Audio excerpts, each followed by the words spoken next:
पाक चांग अपनी पत्नी एमाई हो के साथ एक साधारण जीवन व्यतीत करता है, जहां वे रोजमर्रा की समस्याओं और चुनौतियों का सामना करते हैं। एक सुबह चांग अपनी त्वचा के रंग में सुधार करने के लिए क्रीम का उपयोग करने का फैसला करता है, जिससे उसकी पत्नी थोड़ी परेशान हो जाती है। दोनों अपने अपने काम पर निकल जाते हैं। एमाई हो एक नर्स है और उसके सहकर्मी उससे ईर्ष्या करते हैं, क्योंकि उसकी शादी एक वकील से हुई है। ज्यादातर लोग मानते हैं कि चांग बहुत पैसा कमाता है, लेकिन एमाई हो स्पष्ट करती है कि उसने पैसे के लिए शादी नहीं की। उसी दिन चांग एक महत्वपूर्ण कानूनी मामले का सामना करता है, लेकिन दुर्भाग्यवश उसे हार का सामना करना पड़ता है। मामले के नतीजे से नाराज भीड़ उसे दोषी ठहराने लगती है और उसे बड़ा मुंह कहने लगती है, क्योंकि वे मानते हैं कि वह ज्यादा बोलता है लेकिन कोई भी केस जीत नहीं पाता। खुद को पराजित महसूस करते हुए चांग अपने ससुर गु कुंग के साथ बाहर बैठकर इस मामले पर चर्चा करता है। इसी बीच एमाई हो का फोन आता है, लेकिन दोनों पुरुष फोन उठाने से कतराते हैं। अंततः चांग को फोन उठाकर अपनी हार स्वीकार करनी पड़ती है, और इसका मतलब है कि घर में आए नहीं आएगी। गुस्से में एमाई हो तलाक की मांग करती है। चांग अपने ससुर से हस्तक्षेप करने की कोशिश करता है, लेकिन एमाई हो अपने फैसले पर अडिग रहती है। शाम को एमाई हो शराब पीती है, जबकि उसके पिता चांग का सामान पैक कर देते हैं। जब गु कुंग चांग को उसका बैग सौंपते हैं, तो चांग उनसे विनती करता है कि वो एमाई हो से बात करें और स्थिति को सुलझाने में मदद करे, लेकिन गु कुंग खुद को असहाय पाते हैं। अगले दिन चांग घर लौटता है और उसके पास बड़ी रकम होती है। वो इस पैसे से एमाई हो के साथ सुलह करने की कोशिश करता है, लेकिन एमाई हो को संदेह होता है कि यह पैसा कहां से आया। चांग उसे यह नहीं बताता कि यह पैसा कहां से आया। असल में चांग शहर के मेयर चोई से मिला था, जिन्होंने उसे ये पैसा दिया था। मेयर चाहते थे कि चांग एक केस संभाले जिसमें 3 लोग शामिल थे, जो एक कार दुर्घटना में पकड़े गए थे और उनके ट्रंक में एक लाश मिली थी। हालांकि चांग को वकील के तौर पर नहीं, बल्कि फ्रंटमैन के रूप में काम करना था, जबकि 3 लोग जजों को रिश्वत देकर केस को अपने पक्ष में मोड़ने का काम करेंगे। शुरुआत में चांग हिचकिचाता है, लेकिन मेयर उसे आश्वासन देता है कि उनका मकसद सच्चाई को सामने लाना है। इस मामले में एक डैशकैम वीडियो भी है, जो असल घटनाओं का खुलासा कर सकता है। चांग इस केस को लेने के लिए तैयार हो जाता है और जेल में उन 3 लोगों से मिलता है। वे डॉक्टर हान, दुग्न और चियोंग हैं। वे चांग को बेकार समझते हैं और मानते हैं कि वो उनके इशारों पर काम करेगा। अचानक जेल के वार्डन उन्हें बताते हैं कि पुलिस को डैशकैम फुटेज के बारे में एक गुमनाम सूचना मिली है। उन्हें नहीं पता कि चांग ने ही उन्हें धोखा दिया है। जेल से निकलने के बाद चांग गुप्त रूप से उनकी बातचीत रिकॉर्ड करता है और उसे पता चलता है कि फुटेज एक अन्य सहयोगी के पास है। वो तुरंत मेयर को इस बारे में जानकारी देता है। इसके बाद चांग और मेयर मिस जंग के कुकिंग शो के सेट पर जाते हैं, जो डॉक्टर हान की पत्नी है। उसी दिन एक रहस्यमय आदमी जंग पर हमला करता है, लेकिन चांग और मेयर उसे बचा लेते हैं। चांग जंग से डैशकैम फुटेज के बारे में पूछता है, लेकिन वह इसका होना नकार देती है। तब चांग उसे जेल में हुई रिकॉर्डिंग सुनाता है और उसे चेतावनी देता है कि अगर वह सहयोग नहीं करती तो उसे भी दोषी ठहराया जा सकता है। डर के मारे जंग फुटेज सौंप देती है और एक बड़े समाचार पत्र के प्रमुख गोंग जियुन का नाम भी बताती है। बाद में चांग घर लौटकर फुटेज देखता है, जिसमें तीनों लोग प्रोफेसर एसी की हत्या करते नजर आते हैं। मरते समय प्रोफेसर एसी उन तीनों से कहते हैं कि उनका राज एक दिन जरूर उजागर होगा।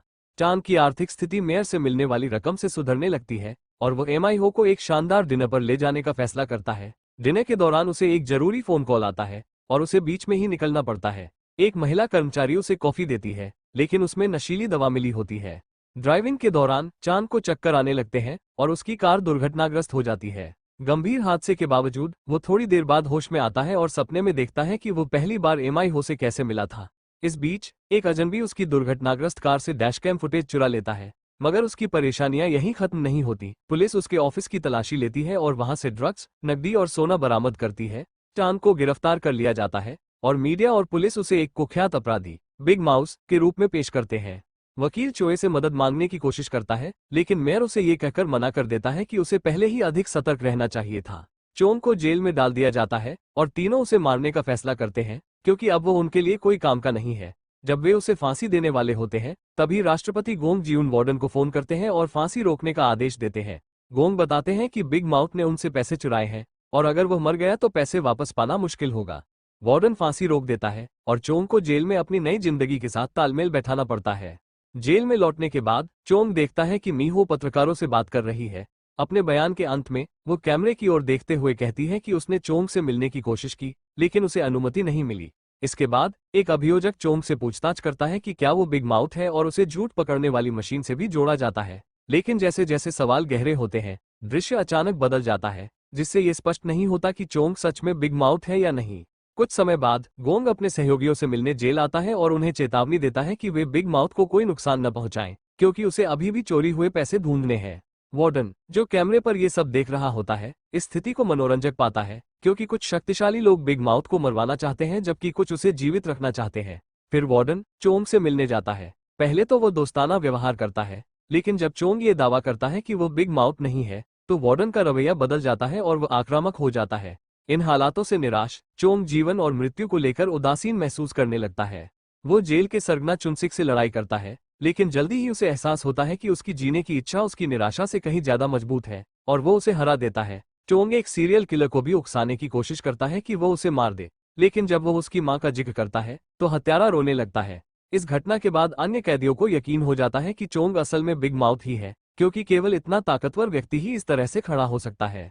कुछ समय बाद चोंग भागने की कोशिश करता है और गार्ड्स को उसे गोली मारने के लिए उकसाता है, लेकिन वार्डन, जो कैमरों से सब देख रहा होता है, गार्ड्स को कोई कार्रवाई न करने का आदेश देता है और चोंग को आसानी से पकड़ लिया जाता है।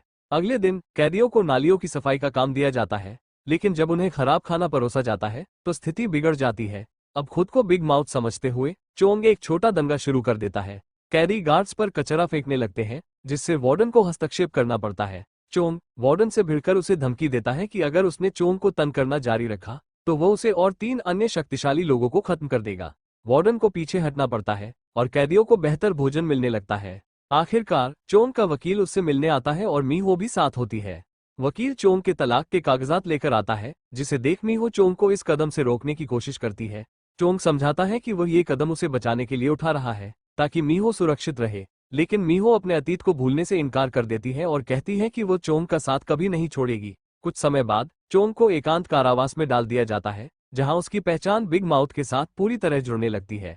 काल जंग की आवाज में सुना जाता है कि एक इंसान वो बन जाता है जिसे वो अपने अवचेतन में बार बार दोहराता है। जब चोंग फिर से आम कैदियों के बीच लौटता है तो वो पूरी तरह बदल चुका होता है। कैदी उसके द्वारा किए गए कामों का सम्मान करते हैं और वह अपनी नई पहचान के साथ आगे बढ़ने के लिए तैयार होता है। वह अपने साथी कैदी जेरी से कहता है कि सभी को बता दे कि वह कैदियों की इच्छाओं को पूरा करेगा। कई कैदी उसके पास अपनी समस्याओं के समाधान के लिए आते हैं, जिनमें से एक सेल का नेता होता है जो उससे अपनी लापता बेटी को खोजने की गुजारिश करता है। वहीं एक सीरियल किलर चोंग से अपनी बीमार मां की देखभाल करने की गुजारिश करता है। इस बीच मीहो अस्पताल में नर्स के तौर पर नई नौकरी शुरू करती है। मेयर की पत्नी प्रोफेसर सेओ के बारे में अधिक जानकारी जुटाने की उम्मीद में लगी हुई है। डैशकैम फुटेज से संकेत मिलता है कि प्रोफेसर सेओ ने एक ऐसा दस्तावेज छोड़ा है जो कुछ प्रभावशाली लोगों के घोटालों का पर्दाफाश कर सकता है। इस बीच मीहो कैंसर रोगियों की देखभाल कर रही होती है जब अचानक एक मरीज का दिल रुक जाता है। मीहो उसे सीपीआर देकर बचाती है, लेकिन प्रशंसा की जगह उसे डॉक्टर हुन की डांट मिलती है। मीहो को पता नहीं था कि इस फ्लो के सभी मरीजों के परिवारों ने सीपीआर निषेध के आदेशों पर हस्ताक्षर किए हुए थे। ये स्थिति मीहो को अजीब और निराशाजनक लगती है, लेकिन उसे महसूस होता है कि उसे और अधिक सतर्क रहकर जानकारी इकट्ठा करनी होगी। बाहर छुट्टी के दौरान मीहो एक अस्पताल के कर्मचारी को एक महिला पर उसके बीमार रिश्तेदार के लिए नो सीपीआर आदेश पर हस्ताक्षर करने के लिए दबाव डालते हुए देखती है। वहीं जेल में 3 प्रभावशाली लोग वार्डन से चोंग को मारने की मांग करते हैं। हालांकि वार्डन जून के निर्देशों के कारण ऐसा करने से मना कर देता है, लेकिन तीनों लोग उसे रिश्वत देकर मामले को नजरअंदाज करने का दबाव डालते हैं। इसके बाद तीनों वीआईपी चोंग को मारने के लिए कैदियों का एक समूह तैयार करते हैं। गार्ड कैदियों को चोंग और उसके समर्थकों के पास छोड़ देते हैं और वहां एक लड़ाई छिड़ जाती है। अराजकता के बीच एक सीरियल किलर चाकू लेकर चोंग पर हमला करने आता है। हालांकि उसने चोंग का वफादार होने का नाटक किया था। सौभाग्य से सेल का नेता इसे देख लेता है और चोंग को बचाने के लिए कूद पड़ता है। वार्डन को लड़ाई रोकनी पड़ती है, क्योंकि अगर वो ऐसा नहीं करता तो जून को उसकी भागीदारी का पता चल सकता था। अगले दिन मीहो अस्पताल में एक और समस्या का सामना करती है। जब वो एक मरीज को 2 मिलीग्राम दवा देती है तो हेड नर्स उसे बताती है कि उसे सिर्फ 1 मिलीग्राम दवा देनी चाहिए थी। पर्चे की जांच करने पर उसमें 1 मिलीग्राम ही लिखा होता है। मीहो दावा करती है कि पर्चे को बदल दिया गया है, क्योंकि उसके पास 2 मिलीग्राम वाली खुराक का स्क्रीनशॉट है। बाद में हुन एक स्टाफ मीटिंग बुलाते हैं और मीहो आक्रामक रवैया अपनाती है। जब यान बोल रहा होता है तो मीहो बीच में बोलकर इशारा करती है कि उसने प्रोफेसर सेओ का पेपर पढ़ा है, जिसमें अस्पताल की कई प्रथाओं को चिकित्सा प्रोटोकॉल के विरुद्ध बताया गया है। घर जाते वक्त मीहो को लगता है कि कोई उसे देख रहा है, लेकिन जब वह अपने पिता के साथ सुरक्षित घर पहुंचती है तो उसे सुकून मिलता है। तभी मेयर का फोन आता है, जो उससे व्यक्तिगत मुलाकात की मांग करता है। जेल में परिस्थितियां चोंग के पक्ष में बदलती हैं। उस पर हमला करने वाले कैदियों में से एक को एकांत कारावास में मृत पाया जाता है। गार्ड इसे आत्महत्या मानते हैं, क्योंकि कोई और उसके सेल में नहीं जा सकता था। हालांकि एक अन्य कैदी जोर जोर से चिल्लाता है कि बिग माउथ ने उसे मार दिया। एक डॉक्टर उसे पागल घोषित कर देता है। जब कैदी सामान्य आबादी में लौटते हैं तो कैफेटेरिया में तनाव बढ़ता है, क्योंकि हर कोई बिग माउथ के समर्थकों के साथ टकराव की उम्मीद कर रहा होता है। खाने के दौरान एक कैदी को जहर दिया जाता है और वह मर जाता है, जिससे कैदियों में यह विश्वास मजबूत होता है कि बिग माउथ अपने दुश्मनों को धीरे धीरे खत्म कर रहा है। इस बीच चांग को लगने लगता है कि बिग माउथ वास्तव में जेल के अंदर हो सकता है और वही उसे फंसा रहा है। जून चांग से मिलने आता है और अपने पैसे वापस करने की मांग करता है। चांग इनकार करता है, जिस पर जून उसे चुनौती देते हुए पूछता है कि वो कैसे यकीन कर सकता है कि चांग ही बिग माउथ है। जून ये भी बताता है कि बिग माउथ के ड्रग डीलरों से लेन देन थे और चांग से उन शीर्ष डीलरों के नाम बताने को कहता है। चांग इन नामों से अनजान होते हुए टाल देता है और कहता है कि वह अपने ग्राहकों की पहचान गुप्त रखना पसंद करता है। असंतुष्ट जून उसे 5 दिन का समय देता है, अन्यथा वह मान लेगा कि चांग बिग माउथ नहीं है और उसे मार देगा। जून के जाने के बाद चोंग एक गार्ड पर हमला करके उसका फोन चुरा लेता है और मेयर को नाम जानने के लिए कॉल करता है। मेयर के पास सूची होती है, लेकिन वो चोंग की मदद करने से मना कर देता है और फोन काट देता है। जेल के अंदर वार्डन और कुछ गार्ड कैफेटेरिया के फुटेज की समीक्षा करते हैं और पता चलता है कि मरने वाले व्यक्ति ने साइनाइड की गोली खाई थी, जिसका मतलब है कि उसने खुद ही अपनी जान ली, बजाय इसके कि उसे बिग माउथ ने मारा हो। वार्डन चांग की कोठरी की तलाशी का आदेश देता है, लेकिन वहां कुछ भी संदिग्ध नहीं मिलता। वार्डन पाक चांग से कहता है कि उसे उसका राज पता है। चांग मान्यता चाहता है, लेकिन साथ ही बताता है कि चांग ने उन लोगों को सीधे तौर पर नहीं मारा। इसके जवाब में चांग कहता है कि उसे उन लोगों को अपनी जान लेने के लिए मजबूर करने के लिए अपने हाथों का इस्तेमाल करने की जरूरत नहीं पड़ी। इस बीच मीहो का अब भी पीछा किया जा रहा है, इसलिए वो अपने पिता से मदद मांगती है। श्री जी और सन थाई, जो कि चांग का वकील और दोस्त है, उस आदमी को पकड़कर हथकड़ी लगा देते हैं। वह आदमी स्वीकार करता है कि वह मेयर का सचिव है। इसके तुरंत बाद चोए मीहो से मिलता है और बताता है कि उसने प्रोफेसर एसईओ के पेपर का जिक्र करने के बाद अपने सचिव को उसकी निगरानी के लिए भेजा था। स्थिति को स्पष्ट करने के लिए वो मीहो को बिग माउथ के शीर्ष 5 ड्रग क्लाइंट्स की सूची भी देता है। मीहो बिना वक्त गंवाए जेल में अपने पति से मिलने जाती है और उसे वह सूची देती है। जेल के अंदर तस्करी के जरिए लाए गए सट्टे के कार्ड सेल में फैल जाते हैं, जिनमें कैदी बिग माउथ और 3 वीआईपी के बीच होने वाली लड़ाई पर दांव लगाते हैं। गार्ड इस सट्टेबाजी को रोकने की कोशिश करते हैं, लेकिन बिग माउथ सीधे वीआईपी से भिड़ता है और अपनी पहचान साबित करता है, जिससे एक बड़ा दांव लगता है। इसी दौरान चोए एक आर्ट गैलरी में जून से मिलता है, जहां जून बताता है कि उसने अभियोजक को जो सूची दी थी वो नकली थी। जून को यकीन है कि चांग नकली नाम देगा और ऐसा करके साबित करेगा कि वो बिग माउथ नहीं है। चोए चांग को चेतावनी देने की कोशिश करता है, लेकिन वो वार्डन द्वारा उसका फोन ले लिए जाने के कारण ऐसा नहीं कर पाता। चांग को जल्द ही उसके सेल से मीटिंग रूम में ले जाया जाता है, जहां कैदियों की भीड़ बिग माउथ के लिए जयकार करती है। मेयर जेल पहुंचता है, लेकिन वार्डन चोए को चांग से बात करने से रोक देता है और गार्डों को चांग को ले जाने का आदेश देता है। आखिरकार चोए वीआईपी और जून के साथ मीटिंग रूम में शामिल होता है। वार्डन खेल के नियम समझाता है। जून बिग माउथ के शीर्ष 5 ड्रग क्लाइंट्स के नाम एक कागज पर लिखेगा और उसे मोड़ देगा। फिर बिग माउथ वही नाम लिखेगा और दोनों की तुलना की जाएगी कि नाम मेल खाते हैं या नहीं। अधिकांश लोग मानते हैं कि बिग माउथ हार जाएगा, लेकिन जब नाम बिल्कुल मेल खाते हैं तो सभी हैरान रह जाते हैं। कई कैदी अपनी जीत का जश्न मनाते हैं। मीटिंग रूम में चोए को लगने लगता है कि चांग सचमुच बिग माउथ हो सकता है और सबको धोखा दे रहा है। वहीं जून अब भी यह मानने से इनकार करता है कि चांग बिग माउथ है और समूह को बताता है कि पीटर होंग नामक व्यक्ति गिरफ्तार किया गया है। होंग बिग माउथ का फंड मैनेजर था, जिसे निवेश के जरिए उसके पैसे लूटने का काम सौंपा गया था। चांग को पूछताछ कक्ष में ले जाया जाता है ताकि होंग उसकी पहचान कर सके, लेकिन होंग के कुछ कहने से पहले ही उसे इंसुलिन शॉट की जरूरत पड़ती है। शॉट लेने के बाद होंग अप्रत्याशित रूप से मर जाता है। बाद में जून निजी तौर पर चोए से पूछता है कि क्या वो बिग माउथ है, लेकिन जल्दी से इसे मजाक मानकर टाल देता है। उनकी बातचीत में तनाव उभर कर आता है, जो एक ताकतवर व्यक्ति द एल्डर से उपजा है, जो शहर को चलाता है और जून के बजाय चोए का पक्ष लेता है। ये ईर्ष्या उनके बीच की प्रतिद्वंद्विता में एक और परत जोड़ती है। जून बाद में मीहो को डिनर पर आमंत्रित करता है, ये जानने के लिए कि क्या वो अपने पति की तरह ही खतरनाक है, यह मानते हुए कि वह वास्तव में बिग माउथ की पत्नी है। वो प्रोफेसर एसीओ का पेपर खरीदने की कोशिश करता है और उसे किसी भी कीमत की पेशकश करता है, लेकिन मीहो सौदेबाजी करने से इनकार कर देती है और वहां से चली जाती है। जब सट्टे से जीती हुई रकम वितरित की जाती है तो चांग वार्डन को पैसे देता है ताकि वो उसे अपने पीछे से दूर रख सके। हाल की घटनाओं के कारण तीनों वीआईपी की चिंता लगातार बढ़ती जा रही थी, क्योंकि उन्हें यकीन था कि बिग माउथ जल्द ही उनके पीछे आ जाएगा। जाहन एक बार फिर इन ताकतवर लोगों से मिलने जेल जाता है, जहां उसकी मुलाकात बिग माउथ से होती है।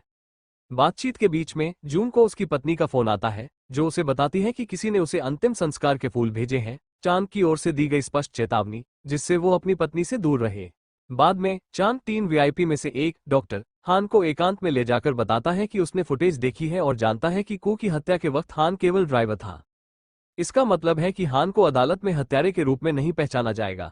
हालांकि अधिकारियों के पास यह वीडियो नहीं है, इसलिए चांद चाहता है कि हान अदालत में सच्चाई बयान करे। पहले तो हान मना कर देता है, लेकिन चांद उसे लगभग मार डालता है, जिससे हान को अपनी बात माननी पड़ती है। होश में आने के बाद हान आखिरकार चांद के निर्देशों का पालन करने के लिए तैयार हो जाता है। उधर मीहो अस्पताल में हेड नर्स का पीछा करने का निर्णय लेती है क्योंकि उसे उसका व्यवहार संदिग्ध लगता है। मीहो स्टोरेज रूम में पहुंचती है, लेकिन नर्स वहां से गायब हो जाती है। तभी एक गार्ड और मिस हुन कमरे में प्रवेश करते हैं, क्योंकि उन्होंने कैमरों पर मीहो को देखा था। मीहो दिखावा करती है कि वो चिकित्सा आपूर्ति एकत्र कर रही थी और मिस हुन उसे बाहर जाने का आदेश देती है। साथ ही वो गार्ड को याद दिलाती है कि वो कभी भी स्टोरेज रूम में छिपे हुए डिब्बे में न जाए। अगले दिन चोए मीहो से मिलता है और उसे बताता है कि उसका पति सबको धोखा दे रहा है, वो वास्तव में बिग माउथ है। मीहो के लिए इस पर विश्वास करना मुश्किल था, लेकिन चोए समझाता है कि उसने जो ड्रग ग्राहकों की सूची दी थी वो नकली नामों से भरी हुई थी, जबकि चांग ने जून के साथ हुई अपनी मुठभेड़ में असली नाम बताए थे। उसी दिन जब अस्पताल के कर्मचारी कैदियों के लिए दंत चिकित्सा सेवा देने आते हैं, तो मीहो को मौका मिलता है कि वह अपने पति से अकेले में बात कर सके। वो तुरंत पूछती है कि क्या वो वास्तव में बिग माउथ है। वार्डन उनकी बातचीत पर बारीकी से नजर रखता है, लेकिन चांद को पहले ही संदेह था। वो मीहो को जेल के एक कोने में ले जाता है, जहां वार्डन उन्हें सुन नहीं सकता और उसे सच्चाई बताता है। जून के साथ मुठभेड़ से एक दिन पहले चांद पर हमला हुआ था। किसी ने उसके सिर पर बैग डालकर उसे बेहोश कर दिया था। जब वह होश में आया तो उसका दोस्त जेरी उसके पास था और चांद ने एक टैरो कार्ड पाया जिस पर 5 नाम लिखे थे। चांद को यह पता नहीं था कि यह एक चाल थी, इसलिए वो निश्चित नहीं था कि चोए द्वारा दिए गए नामों का उपयोग करे या टैरो कार्ड पर दिए गए नामों का। लेकिन चोए की चिंता देखकर उसने टैरो कार्ड के नामों को चुनने का निर्णय लिया। तभी से असली बिग माउथ उससे टैरो कार्ड के माध्यम से संवाद कर रहा है। अगर कार्ड सामान्य स्थिति में रखा है तो चांद जानता है कि बिग माउथ कार्रवाई करेगा। यदि कार्ड उल्टा है तो इसका मतलब है कि चांद को खुद कदम उठाने होंगे। उसी समय डॉक्टर हान अपनी पत्नी के साथ कुछ निजी समय बिताने की कोशिश करता है, लेकिन जब वो जन के साथ अंतरंगता शुरू करता है तो वो मना कर देती है, क्योंकि उसे पता है कि कमरे में कैमरे लगे हैं और कोई उन्हें देख सकता है। क्रोधित होकर हान आपा खो देता है और उसे पीटता है। जब बाद में अस्पताल के कर्मचारी जेल से निकलते हैं तो मीहो जन की गर्दन पर चोट के निशान देखती है और अगर जरूरत हो तो उसकी मदद करने की पेशकश करती है। शाम को मीहो को घर जाते समय एक फोन आता है। दूसरी तरफ वो महिला थी जिसे मीहो ने कुछ दिन पहले अस्पताल में देखा था, जब एक आदमी उस पर किसी अजीब से अस्पताल अनुबंध पर हस्ताक्षर करने का दबाव डाल रहा था। महिला बताती है कि प्रोफेसर सेओ का कागज असली है और यह एक गहने के अंदर छिपा हुआ है। अपनी मौत से पहले सेओ ने एक जौहरी से क्रॉस के आकार के गहने के अंदर कुछ छिपाने के लिए कहा था। जैसे ही वो महिला बोल रही थी, एक हत्यारा उसके पीछे आकर उसे धक्का देकर मार देता है। मीहो मिस हुन से क्रॉस के बारे में पूछती है, जिसे उसने हुन के गले में पहने देखा था। आश्चर्यजनक रूप से मिस हुन क्रॉस को जांचने के लिए उसे दे देती है। मीहो हर कोण से उसे खींचती और जांचती है, लेकिन क्रॉस के अंदर उसे कुछ नहीं मिलता। जब वो घर पहुंचती है तो वह एक फोरम पर एक वीडियो देखती है जिसमें हुन और जंग बात कर रहे होते हैं। मीहो और उसकी टीम को पता चलता है कि जंग ने एक क्रॉस वाला हार पहना हुआ है, जो संभवतः वो आभूषण हो सकता है जिसकी उन्हें तलाश है। एक फ्लैशबैक से पता चलता है कि हान के दुर्व्यवहार के बाद घर से भागने पर जंग की मुलाकात एक रात प्रोफेसर सेओ से होती है। सेओ उसकी देखभाल करता है और समय के साथ दोनों एक दूसरे से प्यार करने लगते हैं। आखिरकार सेओ उसे एक क्रॉस वाला हार उपहार के रूप में देता है। वर्तमान में तीनों वीआईपी को अदालत में ले जाया जा रहा है, जहां हान को सच बताना है। हालांकि वार्डन ये सुनिश्चित करता है कि चुन 6 का गिरोह हान को रोके रखे ताकि वो अन्य 2 वीआईपी के खिलाफ कुछ न कह सके। चांग इस पर हंसता है, क्योंकि यह उसकी पहले से ही योजना थी। उसे पता था कि अगर वह जेल से बाहर आता है तो हान सच नहीं बताएगा। चांद के लोग चर्च में चुन 6 के गिरोह से लड़ने का नाटक करते हैं और इस दौरान वर्जिन मैरी की मूर्ति को तोड़ देते हैं। असल में चांद की असली योजना बिग माउथ को पकड़ने की थी। वो मूर्ति को एक नए से बदलना चाहता है, जिसमें एक छिपा हुआ कैमरा होगा, ताकि वो देख सके कि कौन टैरो कार्ड छोड़ने के लिए चर्च में आता है। इस बीच अस्पताल में एक और कैंसर मरीज की मौत हो जाती है। मीहो को अब और भी संदेह होता है, इसलिए वो परिवार को श्रद्धांजलि देने जाती है। वहां वह उनकी बातचीत सुनती है, जिसमें पता चलता है कि अनुबंध में दाह संस्कार अनिवार्य था, न कि दफन। मीहो को यह अजीब लगता है और उसे संदेह होता है कि यह शरीर पर भविष्य में किसी परीक्षण को रोकने के लिए किया गया है। उस रात वो अस्पताल के मुर्दाघर जाती है और गुप्त रूप से एक मृत मरीज के खून का नमूना ले लेती है। जब वो मुर्दाघर से बाहर आती है तो यून गार्ड के साथ वहां उसका इंतजार कर रहा होता है और उसकी तलाशी लेने का आदेश देता है। लेकिन मीहो पहले से ही सतर्क थी और उसके पास कोई आपत्तिजनक चीज नहीं थी। जब वह अकेली होती है तो वह वापस मुर्दाघर में जाकर खून की शीशियां ले आती है। लिफ्ट में जाते समय एक हत्यारा चुपके से लिफ्ट के ऊपरी हैच से घुसकर उस पर हमला कर देता है। सौभाग्य से चोए समय पर आ जाता है और हत्यारा लिफ्ट के दरवाजे खुलते ही भाग जाता है। जेल में वापस चांद चर्च में छिपे कैमरे से फुटेज देखता है और पाता है कि जेरी अंदर बाहर जा रहा है। हालांकि वीडियो के 30 मिनट गायब है, जिससे पता चलता है कि फुटेज को बिग माउथ द्वारा संपादित किया गया था। इससे चांद को एहसास होता है कि जेरी गलती से चर्च में घुस गया था और बिग माउथ नहीं है। बाद में जून जेरी के पास आता है और उसे चांद को जहर देकर उसकी आज़ादी खरीदने की पेशकश करता है। जेरी सहमत हो जाता है, लेकिन बाद में पछताता है और मीहो को सूचित करता है कि उसका पति फूड पॉइजनिंग से पीड़ित है। मीहो और उसके पिता समय पर चांद को बचा लेते हैं और जेरी को उसकी मदद के लिए धन्यवाद देकर उसे पैसे देते हैं। जब चांद अस्पताल में ठीक हो रहा होता है तो एक गार्ड उसके अंगूठे से खून निकालकर एक दस्तावेज पर उसके हस्ताक्षर करवा लेता है। फिर गार्ड वो दस्तावेज पार्किंग में जियुन को सौंप देता है। मीहो अपने पति के पास रहती है, लेकिन गार्ड जल्द ही उसे वहां से जाने का आदेश देते हैं। बाद में चांद को बाहर ले जाया जाता है, जहां वह अपनी पत्नी को गले लगाता है, इससे पहले कि अधिकारी उसे ले जाए। रास्ते में चांद को पता चलता है कि उसे वापस जेल नहीं ले जाया जा रहा है और वह भागने की कोशिश करता है, लेकिन गार्ड उसे बेहोश करने वाला इंजेक्शन देकर एक मानसिक अस्पताल में पहुंचा देते हैं। चांद एक सपना देखता है जिसमें वो जेल के चर्च में वापस जाता है और बिग माउथ को कन्फेशनल के पास देखता है। वो उसे पीछे से पकड़ता है और दोनों में लड़ाई होती है। चांद बिग माउथ का मुखौटा हटाने में कामयाब हो जाता है, लेकिन मुखौटे के नीचे उसे अपना चेहरा दिखाई देता है। जब चांद जागता है तो वह एक सफेद कमरे में होता है, पूरी तरह से संयमित। नर्सें उसे होश में रखने के सख्त आदेशों का पालन करते हुए उसका मजाक उड़ाती है। बाद में अभियोजक जून को समझाता है कि यह सत्य सीरम के प्रभाव को बढ़ाने की योजना का हिस्सा है, जिसे वे चांद पर इस्तेमाल करने वाले हैं। सीरम के दिए जाने के बाद चांद भ्रमित हो जाता है। वो अपने पैर पर एक चूहे को रेंगते हुए देखता है, फिर पूरे कमरे में और चूहे भर जाते हैं, जिससे वह भयभीत हो जाता है। जून सीरम के प्रभाव में चांद से पूछताछ करता है, उससे बार बार पूछता है कि क्या वो बिग माउथ है। चांद इनकार करता है, लेकिन जून ये जानने के लिए जोर देता है कि उसने चुराया हुआ पैसा कहाँ छिपाया है। चांद बार बार कहता है कि उसने कोई पैसा नहीं लिया, लेकिन जल्द ही वो सो जाता है और एक अजीब सपने में खो जाता है। वो और उसकी पत्नी अपने शहर के पास एक पहाड़ पर गए थे, और जब वो फिर से होश में आता है तो जियोन उसे सत्य सीरम की दूसरी खुराक देने वाला होता है।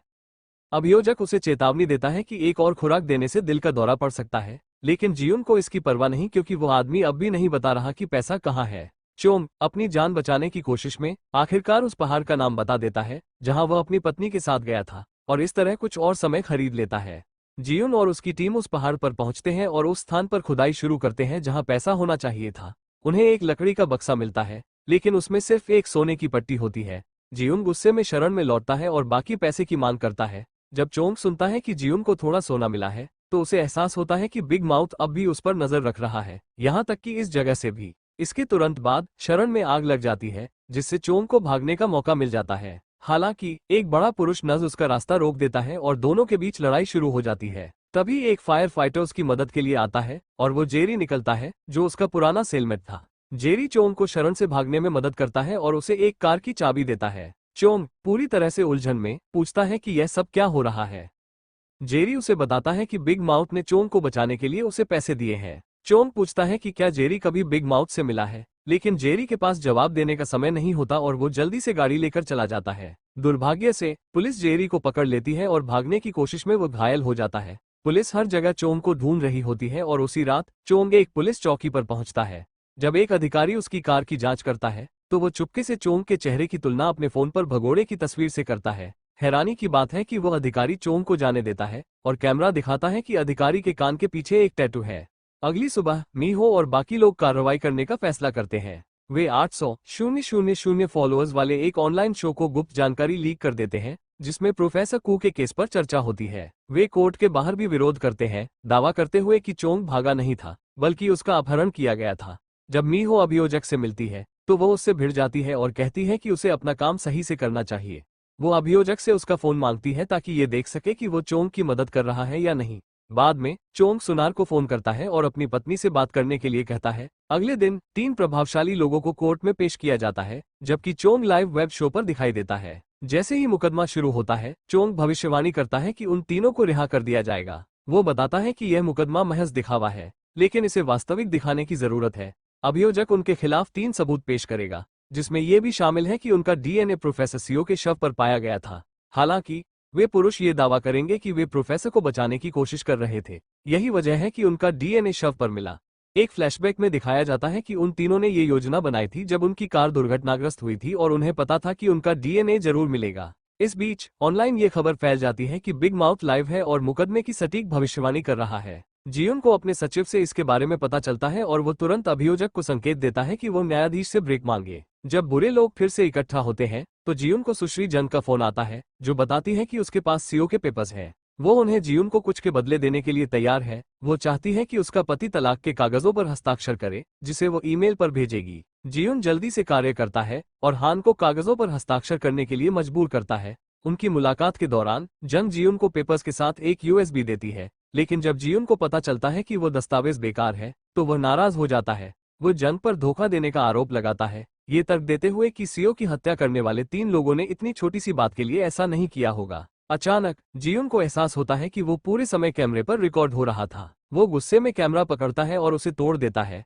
जियोन जंग को पकड़ना चाहता है, लेकिन तभी मेयर बीच में आकर जंग को वहां से निकलने में मदद करता है। इस बीच चोंग कोर्ट हाउस के बाहर आता है और लोगों से सच्चाई उजागर करने का वादा करता है, लेकिन उसी समय उसे गिरफ्तार कर लिया जाता है और फिर से जेल भेज दिया जाता है। वहीं जेरी अस्पताल में होश में आता है, जहां एक डॉक्टर, जिसकी कलाई पर टैटू होता है, उसे एक संदेश के साथ कागज का एक टुकड़ा थमाता है। चोंग जेल लौटकर अपनी चालें जारी रखता है।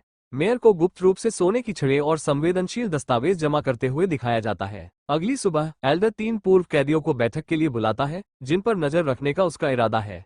इसी दौरान चोंग एल्डर के कार्यालय में पहुंचता है और प्रोफेसर सेओ के वे कागजात पेश करता है, जो उसने गुपचुप तरीके से श्रीमती जंग से प्राप्त किए थे।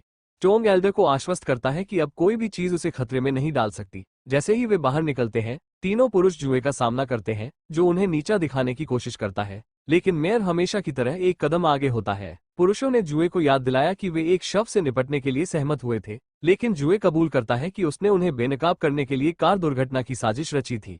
उसने डैशकैम फुटेज भी हासिल की थी, जिसका इस्तेमाल वो उन्हें ब्लैकमेल करने के लिए कर रहा था। हालांकि अपनी सुरक्षा के लिए उसने फुटेज नष्ट कर दी थी। भले ही पुरुषों ने उसे फंसाने की कोशिश की हो, कोई भी उन पर विश्वास नहीं करेगा। जुए पुरुषों से कहता है कि अगर वे अपनी सुरक्षा चाहते हैं तो उसका समर्थन करना ही उनके लिए सबसे अच्छा होगा। जेल के अंदर चोंग बिग माउथ को एक संदेश छोड़ता है, जिसमें मिलने की मांग करता है और धमकी देता है कि अगर ऐसा नहीं हुआ तो वो उसकी मदद लेना बंद कर देगा। बिग माउथ मिलने के लिए तैयार हो जाता है और चोंग हैरान रह जाता है जब उसे पता चलता है कि वार्डन पार्क खुद को बिग माउथ बता रहा है। चोंग को इस पर संदेह होता है और उसे यकीन करना मुश्किल लगता है कि वार्डन ही मास्टरमाइंड है। वार्डन पार्क ये दावा करता है कि उसने उन लोगों को मार डाला था जिन्होंने कुछ हफ्ते पहले चोंग पर हमला किया था, और कहता है कि जेल में सब कुछ उसी के नियंत्रण में है। चोंग बातचीत को रिकॉर्ड कर लेता है, जिसमें वार्डन का कबूलनामा भी शामिल होता है, लेकिन फिर भी उसे शक होता है कि वो असली बिग माउथ है। चोंग को लगता है कि वार्डन केवल एक मोहरा है और उसके पीछे एक बड़ी साजिश चल रही है। इस बीच कैदियों में अजीब लक्षण दिखाई देने लगते हैं और वे गुनिन अस्पताल द्वारा दिए जा रहे विटामिन के लिए लालायत हो जाते हैं। मीहो, जिसे हाल ही में गुनिन से निकाल दिया गया था, अस्पताल से जुड़े रहस्यों का पता लगाने के लिए जेल में नौकरी की तलाश करती है। एक दिन वो एक कैदी की जान बचाती है और उसे जेल के अंदर नौकरी मिल जाती है। गुनिन के डॉक्टर कैदी पर परीक्षण करते हैं, लेकिन उसके खून की जांच में कुछ भी असामान्य नहीं मिलता। मीहो संदेहास्पद होकर चुपके से खून का नमूना बाहर किसी को दे देती है, जिसकी पहचान अज्ञात रहती है। चोंग मेयर और अभियोजक को वार्डन पार्क के कबूलनामे का रिकॉर्ड सौंप देता है, जिससे वार्डन पार्क की गिरफ्तारी हो जाती है। उसी रात डॉक्टर हुन नशीला पे पीकर एक दुर्घटना का शिकार हो जाते हैं। एक निजी पल में चोंग मीहो के साथ अपने संदेह साझा करता है कि मेयर ही असली बिग माउथ है। मीहो उसे मुर्दाघर से मिले रक्त परीक्षण के बारे में बताती है, जिसमें रक्त प्रकार में बदलाव दिखाई दिया। चोंग को याद आता है कि उसने लिफ्ट में मेयर से संपर्क किया था और उसे शक होता है कि मेयर ने नमूने बदल दिए होंगे, क्योंकि उसे पता था कि चोंग उन्हें तस्करी करके बाहर ले जा रहा था। अगले दिन पूर्व मुख्य गार्ड और अब नए वार्डन गानसू चुल कैदियों को एक घोषणा के लिए इकट्ठा करते हैं। वो खुद को नए वार्डन के रूप में प्रस्तुत करता है और जेल में गुमनाम शिकायत बॉक्स लगाने की योजना की घोषणा करता है। इसके साथ ही वो सभी कैदियों की सख्त तलाशी की भी घोषणा करता है, हथियारों की खोज के बहाने। हालांकि एक फ्लैशबैक से पता चलता है कि उसका असली उद्देश्य उन कैदियों को खोजना है जिनके शरीर पर टैरो कार्ड डिजाइन से मिलता जुलता टैटू है, जो बिग माउथ का पता लगाने का एक सुराग है। जल्द ही ऐसा एक कैदी मिल जाता है और चोंग इस बारे में वार्डन से चर्चा करता है। अगले दिन पूर्व वार्डन जेल में लौटता है, लेकिन इस बार एक अधिकारी के बजाय एक कैदी के रूप में। वो गान को थप्पड़ मारता है, लेकिन नया वार्डन जल्द ही उसे उसकी जगह दिखा देता है। गान तुरंत सभी कैदियों को इकट्ठा करता है और उन्हें पाक और अन्य कैदियों से परिचित कराता है, जिनके शरीर पर टैरो कार्ड टैटू मिला है। वो खुलासा करता है कि बिग माउथ ने उसका समर्थन करते हुए एक व्यापक नेटवर्क स्थापित किया है और ये सभी लोग उसी संगठन का हिस्सा है। वार्डन सभी कैदियों से बिग माउथ को ढूंढने की अपील करता है और वादा करता है कि जो कोई भी उसे ढूंढेगा उसे विशेष लाभ दिया जाएगा। वो ये भी साफ करता है कि चांग बिग माउथ नहीं है और उसने सबको धोखा दिया है। इसके बाद कैदी पाक पर हमला करने लगते हैं ताकि उससे बिग माउथ की असली पहचान उगलवा सके, लेकिन चांग बीच बचाव करके उन्हें रोकता है। बाद में चांग गान के ऑफिस में घुसकर उससे गर्मागर्म बहस करता है। वार्डन अपनी सत्ता का दावा करते हुए कहता है कि अब वो जेल को अपनी मर्जी से चलाएगा। चांग वार्डन को रोकने की उम्मीद में मेयर को फोन करता है, लेकिन चॉय उसे बताता है कि मेयर एक बैठक में है और कॉल काट देता है। इस बीच डॉक्टर हान अपनी पूर्व पत्नी यूंग से मिलता है और घोषणा करता है कि वो उसके बिना नहीं जी सकता। यूंग के उसे नजरअंदाज करने की कोशिश के बावजूद उनका सामना हिंसक हो जाता है, जिससे यूंग की मौत हो जाती है। मेयर घटनास्थल पर पहुंचता है और यूंग के फोन में मीहो के मैसेज पढ़ता है। मेयर को पता चलता है कि मीहो कैदियों से रक्त के नमूने लेकर किसी महत्वपूर्ण जांच के लिए तैयार है। इसके बाद मेयर गान से मिलता है और उसे कुछ अहम जानकारी देता है। उनकी बातचीत के बाद वार्डन उस रात जेल यार्ड में चांग और मीहो को मारने की योजना बनाता है। चांग असली बिग माउथ से मिलने की मांग करता है और धमकी देता है कि अगर बिग माउथ नहीं आया तो वो उसका समर्थन वापस ले लेगा। उस रात चांग अंधेरे में बिग माउथ के आने का इंतजार करता है। जब बिग माउथ आता है तो चांग लाइटर से उसका चेहरा देखता है और पता चलता है कि बिग माउथ वो शख्स है जो पूरे कमरे पर नियंत्रण रखता है। बिग माउथ उसे बताता है कि उसने चांग को इसलिए चुना क्योंकि उसे लगा कि चांग को बचाने की जरूरत है और जियुन और एल्डर के संगठन को अपनी बेटी की मौत के लिए जिम्मेदार ठहराता है। वो उन सभी को सजा देने की कसम खाता है। चांग इस पूरी स्थिति से बाहर निकलना चाहता है, लेकिन बिग माउथ उसे धमकी देता है कि अगर उसने ऐसा किया तो उसे मार दिया जाएगा। चांग एक नया समझौता करने की कोशिश करता है, लेकिन वार्डन के ऑफिस का दृश्य बदल जाता है, जहां वो मीहो को मारने की तैयारी कर रहा है। मीहो पर वार्डन का सबसे वफादार गार्ड हमला करता है, लेकिन एक मनोरोगी कैदी उसे बचा लेता है। गान सू चुल फिर उसे खत्म करने के लिए आता है, लेकिन चांग समय पर आकर उसे रोक लेता है। थोड़ी देर बाद पाक और बिग माउथ भी मैदान में आ जाते हैं और पाक गान को गोली मार देता है। अब कार्रवाई का समय चांग का होता है। वो जियुन को फोन करता है और बताता है कि उसे जेल में आकर चॉय का सामना करना चाहिए। चांग फिर बिग माउथ को हथकड़ी लगाकर उसे अधिकारियों के हवाले करने की तैयारी करता है। एक फ्लैशबैक से पता चलता है कि चांग और बिग माउथ के बीच एक गुप्त सौदा हुआ था। चांग बिग माउथ की रिहाई के बाद उसका वकील बनेगा और अदालत में उसका बचाव करेगा, जिसके बदले में बिग माउथ उसकी जमानत का इंतजाम करेगा और उसकी रिहाई सुनिश्चित करेगा। वर्तमान में चांग बिग माउथ को अधिकारियों के हवाले कर देता है, जबकि मेयर और जियुन ये सब देखते हैं। इसके बाद चांग जियुन के पास जाता है और कहता है कि अब वो अपना पैसा वापस ले सकता है। चांग को जल्द ही रिहा कर दिया जाता है और वो बिग माउथ का वकील बन जाता है। रिपोर्टर उसे घेरे हुए हैं, लेकिन चांग उन्हें आश्वस्त करता है कि वो नैतिकता के साथ अपने कर्तव्यों का पालन करेगा। दूसरी तरफ जियुन बिग माउथ से मिलता है, जो उसे उसका पता लगाने के लिए इनाम देने वाला है। एल्डर ने अपनी कंपनी के सभी शेयर जियुन के नाम करने का फैसला किया है, जिससे जियुन कंपनी का एकमात्र मालिक बन जाता है। उनकी बैठक को हु द्वारा बाधित किया जाता है, जो टीवी चालू करता है। चांग टीवी पर एक प्रेस कॉन्फ्रेंस में नजर आता है, जहां वो शहर के भ्रष्टाचार में शामिल लोगों को बेनकाब करने का संकल्प लेता है। बड़ा ये सुनकर अपना दान वापस ले लेता है क्योंकि जियुन ने अपना कार्य पूरा नहीं किया है। जियुन उसे समझाने की कोशिश करता है कि वो चांग को संभाल लेगा, लेकिन बड़ा उसे चेतावनी देता है कि वो चांग को कम ना आके, क्योंकि वो जल्द ही बिग माउथ को बेनकाब करने वाला है। कुछ दिनों बाद बिग माउथ को जमानत पर रिहा किया जाता है, हालांकि उसे कड़ी शर्तों के साथ, जिसमें पुलिस की वास्तविक समय में निगरानी भी शामिल है, रिहा किया गया है। चांग उसे अपने पुराने रेस्तरां में ले जाता है, जहां बिग माउथ को अपनी बेटी के साथ बिताए गए अच्छे समय की यादें ताज़ा होती हैं। वो चांग को अपने संगठन के प्रमुख सदस्यों से मिलने के लिए अगली रात रेस्तरां में आने का निमंत्रण देता है, लेकिन जैसे ही बिग माउथ निकलता है, रेस्तरां में विस्फोट हो जाता है। पुलिस की जांच समाप्त करने के बाद चांग खंडहर में प्रवेश करता है और एक हत्यारे द्वारा हमला किया जाता है। हत्यारा उसे लगभग चाकू मार देता है, लेकिन तभी जेरी और उसका एक दोस्त हस्तक्षेप करते हुए हमलावर को रोक लेते हैं।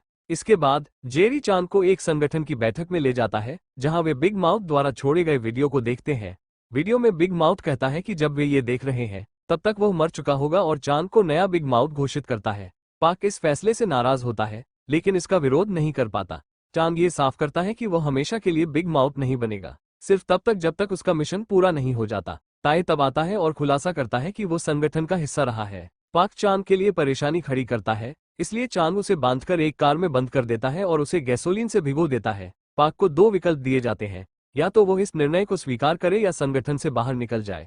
इस बीच महापौर पर उनके जिम में हमला किया जाता है, लेकिन वो हमलावर को हराकर अपनी जान बचा लेते हैं। यूं गिनेन अस्पताल में एक गुप्त प्रयोगशाला का दौरा करती है और उसके छिपे हुए रहस्यों का पता लगाती है। हालांकि सीरीज अब तक उसकी बारीकियों का खुलासा नहीं करती। वो प्रयोगशाला को नष्ट करने का निर्णय लेती है और इसके बाद अपने कार्यों पर चर्चा करने के लिए एल्डर से मिलती है।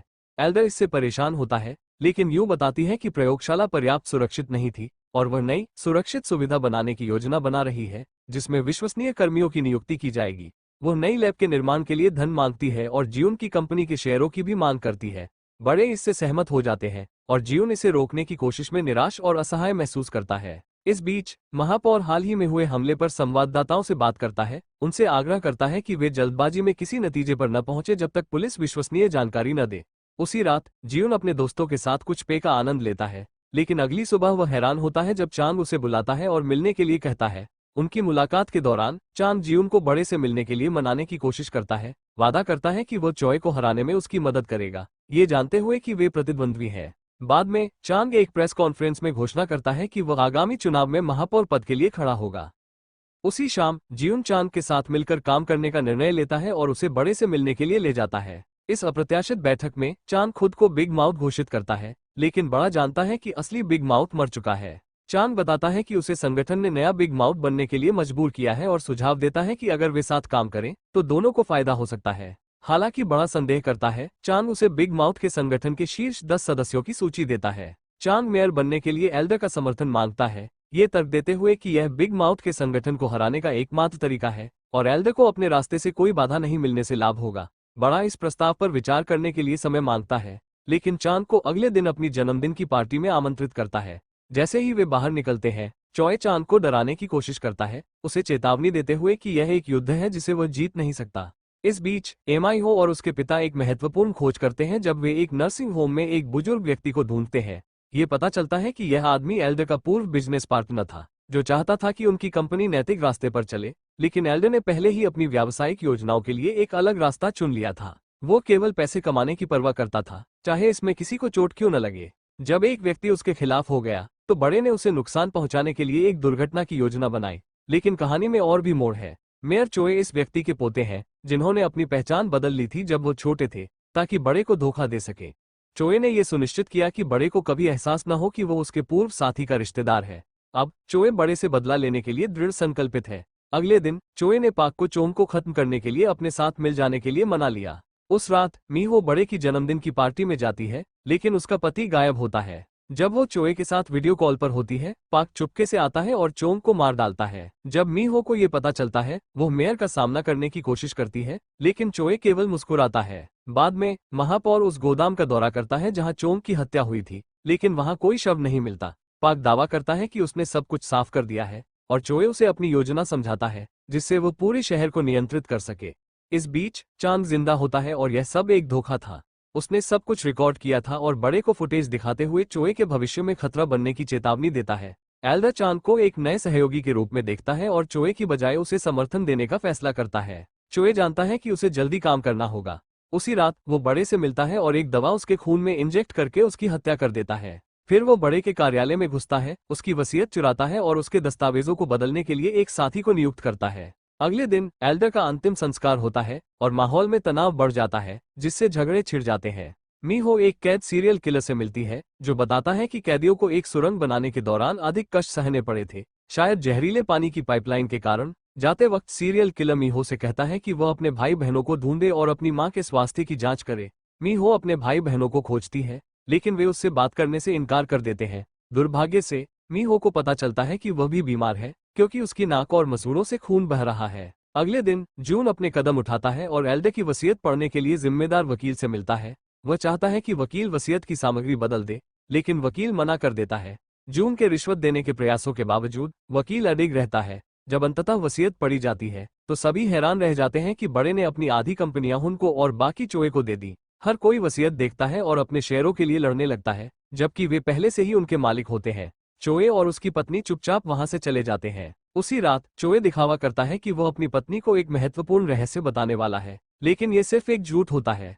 वर्तमान मेयर ने एक कहानी गढ़ी, दावा करते हुए कि वह एल्डर के पुराने व्यापार भागीदार का पोता है। वो इस बात पर असमंजस में है कि बड़े ने अपनी कंपनियों का आधा हिस्सा उसे क्यों दिया, चाहे उसकी काबिलियत के कारण या सिर्फ इसलिए कि वो उसके पुराने दोस्त का पोता है। हुन अपने पति का समर्थन करने के लिए प्रतिबद्ध है और चुनाव अभियान अगले दिन शुरू होता है। चोए अपने कई संपर्कों का इस्तेमाल करते हुए हर चैनल पर दिखाई देता है और शहर के लोगों को उसे वोट देने के लिए राजी करता है। इस बीच चोंग और उसका संगठन अपनी गतिविधियों को जारी रखता है, इस बात से बेखबर कि मीहो एक डॉक्टर से मिल रही है।